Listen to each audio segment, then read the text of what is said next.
I manage sales across Bloomsbury's trade and academic lists into the Middle East. So that involves working with customers directly, but also managing a sales agency that we use in the region. It's lots of updating customers, it's lots of hearing about new books from people in the company, planning trips, worrying about book fairs. I travelled in the Middle East before going to university, so I guess I had a bit of interest from that.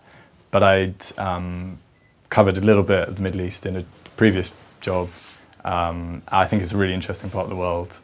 Lots of really fascinating history and a really rich culture of literature and kind of the arts as well. The most challenging part of my job is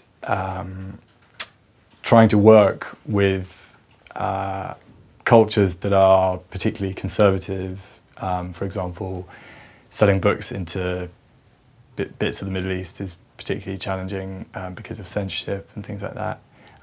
There's also parts of the Middle East, Iran for example, who we're not allowed to work with, but we would really like to if we could. So it's lots of kind of managing of different concerns, I guess. Yeah.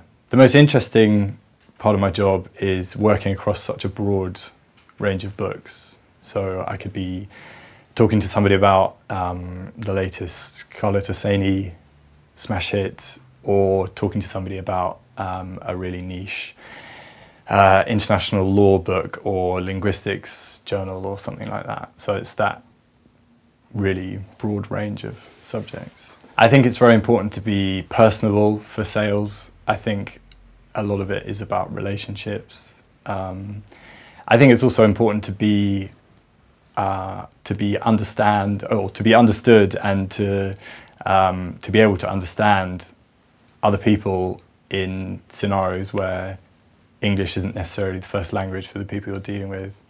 And also being able to adapt to different cultures.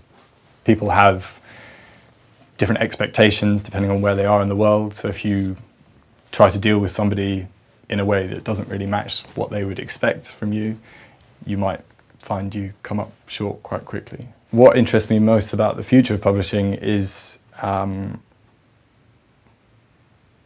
I suppose that I don't know what interests me about the future of publishing because we don't really know where it's going to be. I think it could be a very scary thing, but it's also a very exciting thing that the industry is continuously adapting and changing. And I think maybe in 10 or 15 years, it could look completely different to how it does now. And I think being able to be part of that change and maybe have some small impact on the way it goes is a really great thing to have. My advice to somebody wanting to get into publishing would be to consider all the avenues, so all the positions available within a publishing house. So that's not just editorial. I initially wanted to be in editorial, but took a job in sales thinking that I would move across at some point, but actually found that I really, really enjoyed being in sales. And here I am now. So yeah, and also probably to consider small publishers. I think people obsess about getting in somewhere big when they're starting out, but working at a small publisher is a really great way to learn the industry, really. And I think that's really important before you move on.